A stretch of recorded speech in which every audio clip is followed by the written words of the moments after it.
হরে কৃষ্ণ। জয় শ্রী গুরুদেব, জয় শ্রী শ্রী গৌরহরি, শ্রী শ্রী রাধা মাধব কি জয়।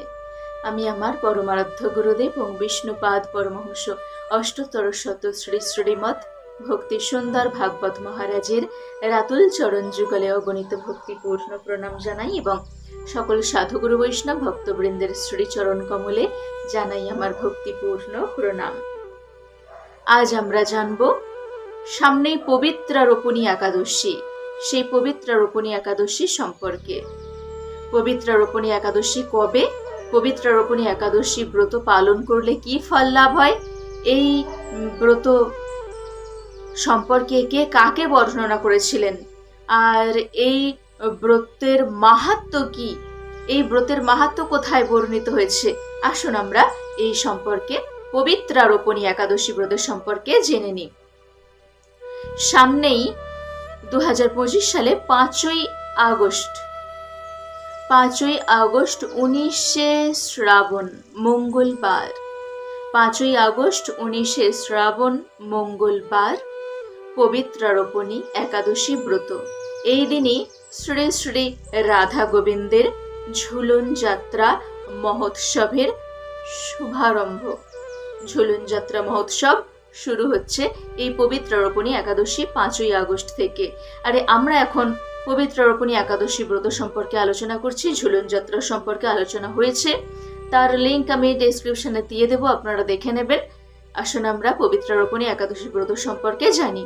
আর এই ব্রতের পালন হলো পরের দিন, মানে 6 আগস্ট সূর্যোদয় 5টা 13 মিনিট থেকে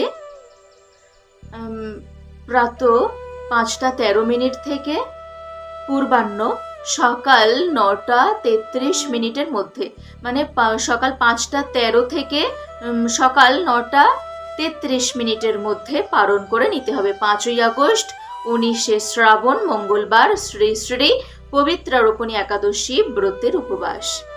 এই ব্রত সম্পর্কে একসময় ভগবান শ্রীকৃষ্ণকে মহারাজ যুধিষ্ঠির বলছেন যে, হে কেশব, হে মাধব, হে মধুসূদন, কৃপা করে আপনি বলুন যে শ্রাবণ মাসের শুক্লপক্ষের একাদশী ব্রত কি, আর শ্রাবণ মাসের শুক্লপক্ষের একাদশী ব্রত পালন করলে কি ফল লাভ হয়, আর শ্রাবণ মাসের শুক্লপক্ষের একাদশী ব্রতের মাহাত্ম্য কি, হে ভগবান কৃপা করে বলুন। তখন ভগবান শ্রীকৃষ্ণ বর্ণনা করছেন যে শ্রাবণ মাসের শুক্লপক্ষের একাদশী ব্রত হচ্ছে পবিত্রারোপণী একাদশী ব্রত। এই ব্রত সকলকে পবিত্র করে থাকে। আমরা যদি কোনো কর্মের ফলে, প্রারব্ধ কর্মের ফলে দুঃখ কষ্ট ভোগ করতে থাকি, তো সেই সমস্ত দুঃখ কষ্ট দূর হয়ে যাবে। আর কি কি এর মাহাত্ম্য সম্পর্কে ভগবান বলতে লাগলেন যে, হে রাজন, হে মহারাজ, আপনি জগতের মঙ্গলের জন্য ভালো প্রশ্ন জিজ্ঞাসা করেছেন। শ্রাবণ মাসের শুক্লপক্ষের একাদশী ব্রতের নাম হলো পবিত্রারোপণী একাদশী ব্রত। এই ব্রতের মাহাত্ম্য কথা এত গুরুত্ব, এই ব্রতের মাহাত্ম্য কথার গুরুত্ব এত যে তা শ্রবণ মাত্রই বাজপেয় যজ্ঞের ফল লাভ হয়ে থাকে। আর এই ব্রতের মাহাত্ম্য কথা ভবিষ্যত্তর পুরাণে বর্ণিত হয়েছে, ভগবান শ্রীকৃষ্ণ যুধিষ্ঠিরের সংবাদে বর্ণিত হয়েছে। ভগবান শ্রীকৃষ্ণ বললেন যে এই ব্রতের মাহাত্ম্য হচ্ছে এত যে বাজপেয় যজ্ঞের ফল লাভ হয়ে যায়। দাপর যুগের একদম শুরুতেই ভগবান বলছেন মাহাত্ম্য সম্পর্কে। প্রাচীনকালে দাপর যুগের একদম শুরুতেই মহিজিৎ নামে এক রাজা ছিলেন, মাহেশমতি নগরে বসবাস করতেন। মহিজিৎ নামে এক রাজা ছিলেন, তিনি অত্যন্ত ধর্মতত্ত্বজ্ঞ জ্ঞানী রাজা। তিনি সকল প্রজাদেরকে নিজের সন্তানের মতো প্রতিপালন করতেন। ওনার ধন সম্পত্তি, রাজকোষ এত সমৃদ্ধ, সুসমৃদ্ধ যে কোনো অভাব ছিল না। তিনি অত্যন্ত ধর্মনীতি অনুযায়ী রাজ্য পরিচালনা করতেন। তিনি সর্বদা সুখে বসবাস করতেন, প্রজাদের সকলকেও সুখে রাখার চেষ্টা করতেন। কিন্তু ওনার জীবনে দুঃখ নেমে এলো। কি দুঃখ? ওনার সমস্ত কিছু আছে, সব কিছু আছে, সর্বসুখে সুখী, কিন্তু একটি দুঃখ, সকল দুঃখকে একদম দূর করে, সকল সুখকে দূর করে জীবনে দুঃখ বয়ে নিয়ে চলে এলো একটি মাত্র দুঃখ। সেটি কি? সেটি হলো রাজার কোনো পুত্র সন্তান ছিল না।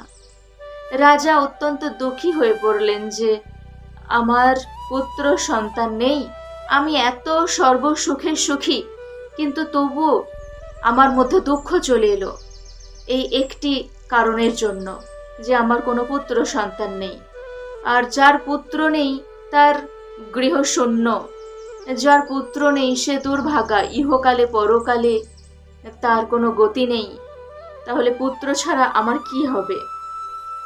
এই রকমভাবে চিন্তা ভাবনা করে অত্যন্ত দুঃখী হয়ে পড়লেন রাজা, মহিজিৎ রাজা। তিনি তখন ওনার রাজ্যে সকল রাজপুরোহিতদেরকে, সকল ব্রাহ্মণ বৈষ্ণব ভক্তবৃন্দদের ডেকে পরামর্শ করলেন, সকলকে জানালেন যে হে সকল জ্ঞানী ব্যক্তিগণ, হে ব্রাহ্মণগণ, বৈষ্ণবগণ, আপনারা আমার কথা শুনুন। আমি জানি যে কোনো অন্যায় আচরণ করলে দুঃখ কষ্ট ভোগ করতে হয়, তো আমি তো জ্ঞানে কোনো অন্যায় আচরণ করিনি। আমি কখনো অন্যায়ভাবে আমার রাজকোষ বৃদ্ধি করিনি, অন্যায়ভাবে কখনো আমি আমার রাজকোষ বৃদ্ধি করিনি। আমি সর্বদা দেবতা ব্রাহ্মণদেরকে সম্মান দিয়েছি, দেবতা ব্রাহ্মণদের সম্পদ আমি কখনো হরণ করিনি। আমি প্রজাদেরকে পুত্রের মতো প্রতিপালন করি, ধর্ম অনুসারে পৃথিবী শাসন করি। আমি দুষ্টদেরকে, যারা দুষ্ট ব্যক্তি তাদেরকে যথানুরূপ দণ্ড প্রদান করে থাকি, আর যারা সজ্জন ব্যক্তি তাদেরকে যথাযোগ্য সম্মান দিয়ে থাকি। কিন্তু তবুও আমার এইরকম দুঃখ কেন? আমি পুত্রহীন কেন? এইভাবে দুঃখের কথা জানাতে লাগলেন। তো রাজা অত্যন্ত দুঃখী, মানে প্রজারাও দুঃখী। রাজার মনে যদি সুখ না থাকে তাহলে ভালোভাবে রাজ্য পরিচালনা করতে পারছেন না, আর সেই জন্য প্রজাদেরও দুঃখ কষ্ট এসে যাচ্ছে। তখন সকল বেদজ্ঞ জ্ঞানী ব্যক্তিরা সবাই বললেন যে ঠিক আছে, হে মহারাজ, আমরা তো আপনার সন্তান, তো আপনার দুঃখ দূর করার জন্য আমরাও কিছু ব্যবস্থা নেব বলে পুরোহিত ব্রাহ্মণরা সবাই মিলে রাজার দুঃখ দূর করার জন্য মুনি ঋষিদের কাছে, মানে বনে গিয়ে মুনি ঋষিদের কাছে যেতে লাগলেন, যে রাজার দুঃখ দূর করার জন্য কোনো উপায় যদি তারা বলে থাকেন সেই জন্য। তো বনে গিয়ে সকল ত্রিকালজ্ঞ মুনি ঋষিদের কাছে গিয়ে ওনাদের সাথে সাক্ষাৎ করতে লাগলেন। এইভাবে মুনি ঋষিদের আশ্রমে ভ্রমণ করতে করতে এক সময় লোমশ মুনির কাছে পৌঁছে গেলেন অনেক সৌভাগ্যের ফলে। সেই লোমশ মুনি কেমন? তিনি অত্যন্ত দীর্ঘায়ু, নিরোগ, নিরাহারে থেকে ঘোর তপস্যায় মগ্ন। তিনি সর্বশাস্ত্র ধর্মতত্ত্বজ্ঞ, তিনি ত্রিকালজ্ঞ লোমশ মুনি। আর ওনার নাম লোমশ হয়েছে কেন? কারণ বলা হয়েছে যে ব্রহ্মার এক কল্পে সেই লোমশ মুনির একটি লোম পরিত্যক্ত হয়, মানে শরীরের যে লোম, সেই লোম একটি মাত্র লোম। আমাদের শরীরে কত লোম বলুন তো? আমরা গুনতে পারবো না, গোনা সম্ভব নয়। তো শ্রী ব্রহ্মার এক কল্পে ওনার শরীরের একটি মাত্র লোম পরিত্যক্ত হয়। এবার ব্রহ্মার এক কল্প কি সে সম্পর্কে আমি একটু বলে নিই। ব্রহ্মার এক কল্প হচ্ছে 4 যুগ। এই যে সত্য, ত্রেতা, দাপর, কলি, এই 4 যুগ 1000 বার আবর্তিত হলে তখন হয় ব্রহ্মার এক কল্প। মানে 4 যুগ সত্য, ত্রেতা, দাপর, কলি 1000 বার আবর্তিত হলে তবে ব্রহ্মার এক কল্প। এক কল্প মানে কি? ব্রহ্মার এক বেলা, মানে একটা দিন। দিন মানে কি? শুধু দিনটা, রাত নয়, মানে 24 ঘন্টা নয়, শুধু 12 ঘন্টা একদিন। আর এই ব্রহ্মার একদিনকে, মানে ব্রহ্মার 12 ঘন্টাকে বলা হয়েছে এক কল্প। মানে ব্রহ্মার 12 ঘন্টা মানে এক বেলা হলো 4 যুগ সত্য, ত্রেতা, দাপর, কলির 1000 বার আবর্তিত হলে যা হয় তা ব্রহ্মার এক বেলা মাত্র, মানে একটা দিনের সমান, রাত নয়। আর ব্রহ্মার দিন রাত হলে মানে পুরো 24 ঘন্টা হলে তখন হয়ে যাবে 2 কল্প। তো ব্রহ্মার ওই 1 কল্পে লোমশ মুনির একটি লোম মাত্র পরিত্যক্ত হয়, মানে 4 যুগ ওলট পালট হয়ে যাবে 1000 বার, কিন্তু লোমশ মুনি তিনি ঠিক থাকবেন, ওনার একটি লোম মাত্র শুধু পরিত্যক্ত হয়ে যায়। এমন ওনার ক্ষমতা, এত পাওয়ার। তিনি ত্রিকালজ্ঞ, ধর্মতত্ত্বজ্ঞ, সর্বশাস্ত্রজ্ঞ। তিনি ঘোর তপস্যায় মগ্ন, নিরাহারে থেকে। তিনি নিরোগ, দীর্ঘায়ু। এবার 4 যুগ মানে কি? 4 যুগ 1000 বার মানে কত? হিসাবটা আমরা একটু জেনে নিই। সত্য যুগের আয়ু হলো 17,28,000 বছর। ত্রেতা যুগের আয়ু হলো 12,96,000 বছর। দাপর যুগের আয়ু হলো 8,64,000 বছর। আর কলি যুগের আয়ু হলো 4,32,000 বছর।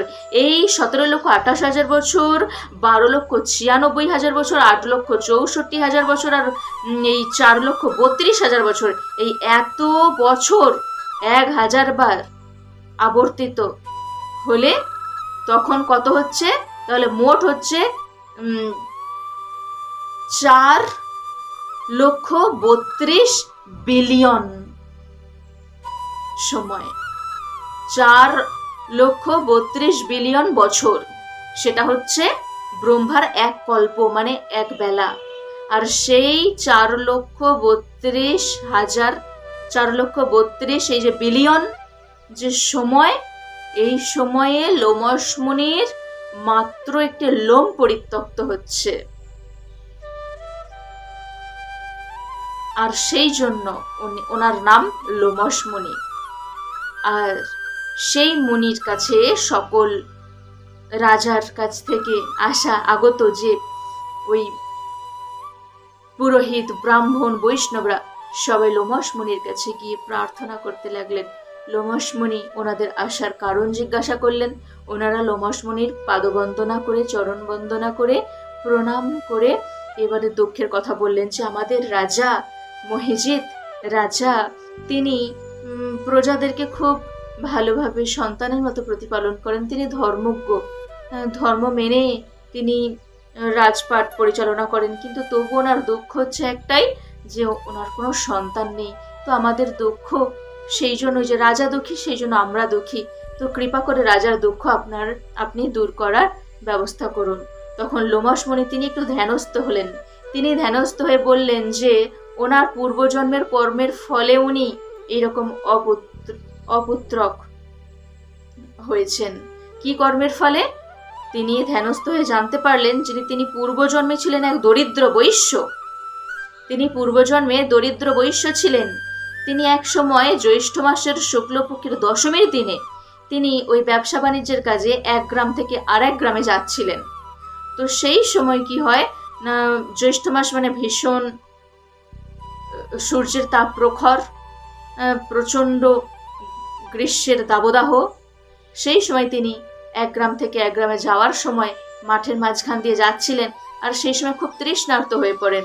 সেই সময় তিনি জলের খোঁজ করছিলেন যে কোথায় একটু জল পাবো, একটু পান করব। তো একটা জলাশয় দেখতে পেয়েছিলেন। তো সেই জলাশয়ে জল পান করতে গিয়ে দেখলেন যে এক গাভী আর এক বাছুর, গাভী আর তার সন্তান দুজনে জল পান করছে জলাশয়ে। তো সেই গাভীকে আর বাছুরকে উনি সরিয়ে দিয়ে, তাদেরকে সেখান থেকে সরিয়ে দিয়ে নিজে জল পান করছিলেন। তো সেই জন্য সেই যে অপরাধ হয় যে গাভীকে আর তার বাচ্চা বাছুরকে সরিয়ে দিয়ে নিজে জলপান করেছে, সেই জন্য অপুত্রক হয়ে জন্মাতে হয়েছে আর দুঃখ কষ্ট ভোগ করতে হচ্ছে। তো তখন সকল পুরোহিতগণ, ব্রাহ্মণ, বৈষ্ণবগণ সবাই বললেন যে হে মুনিবর, আমরা তো জানি যে প্রারব্ধ কর্মের পাপের ফলে যে এই দুঃখ কষ্ট ভোগ করছেন, আমরা তো জানি যে কোনো পুণ্য কর্মই ও কোনো পাপ কর্মকে খণ্ডন করে থাকে। তো প্রারব্ধ কর্মের পাপ সকল দূর হয়ে যাবে কোনো পুণ্য কর্মের, কোনো ব্রত পালন করলে। তো হে মুনিবর, কৃপা করে আপনি কোনো ব্রতের কথা বলুন, এমন কোনো ব্রতের কথা যে ব্রত পালন করলে ওনার সমস্ত পাপ, আমাদের মহারাজের সমস্ত পাপ দূর হয়ে যাবে। তো তখন লোমশ মুনি বললেন যে শ্রাবণ মাসের শুক্লপক্ষের যে একাদশী, সেই একাদশীর নাম হচ্ছে পবিত্রারোপণী একাদশী। সেই ব্রত এত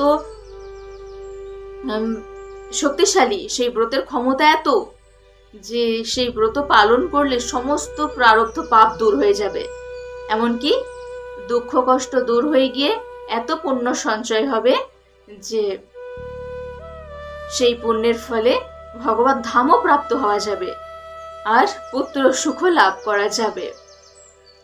এই কথা শুনে সকল পুরোহিতগণ, ব্রাহ্মণ, বৈষ্ণবগণ সকলে রাজ্যে ফিরে এলেন।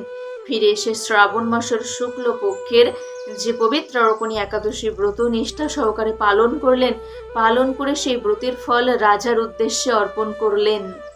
আর রাজার উদ্দেশ্যে অর্পণ করায় রাজা তিনি কিছু সময় পর এক খুব সুন্দর রাজপুত্রের পিতা হবার সৌভাগ্য লাভ করলেন। খুব সুন্দর, বলিষ্ঠ, সর্বাঙ্গ সুন্দর এক পুত্র লাভ করেছিলেন রাজা মহিজিৎ।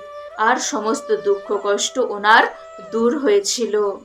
তো এই ব্রত এত মাহাত্ম্যপূর্ণ যে সমস্ত পাপ দূর করে দেয়। এই ব্রত পালনকারী ভক্তবৃন্দরা পুত্র সুখ লাভ করে থাকেন আর দিব্য ধাম প্রাপ্ত হয়ে থাকেন। এই ব্রত পালন করার ফলে দেহ পরিত্যাগ করার পর দিব্য ধাম প্রাপ্ত হয়ে থাকেন। আর এই ব্রতের মাহাত্ম্য কথা যিনি পাঠ করেন আর যিনি শ্রবণ করেন, উভয়েই সর্ব পাপ থেকে মুক্ত হয়ে যান আর ভগবান শ্রীহরির কৃপায় দিব্য ধাম, ভগবত ধাম প্রাপ্ত হয়ে যান। সেই জন্য সবাই পবিত্রারোপণী একাদশী ব্রত নিষ্ঠা সহকারে পালন করবেন। সবাই আমার সাথে বলুন, হরে কৃষ্ণ কৃষ্ণ কৃষ্ণ হরে হরে, হরে রাম রাম রাম হরে হরে।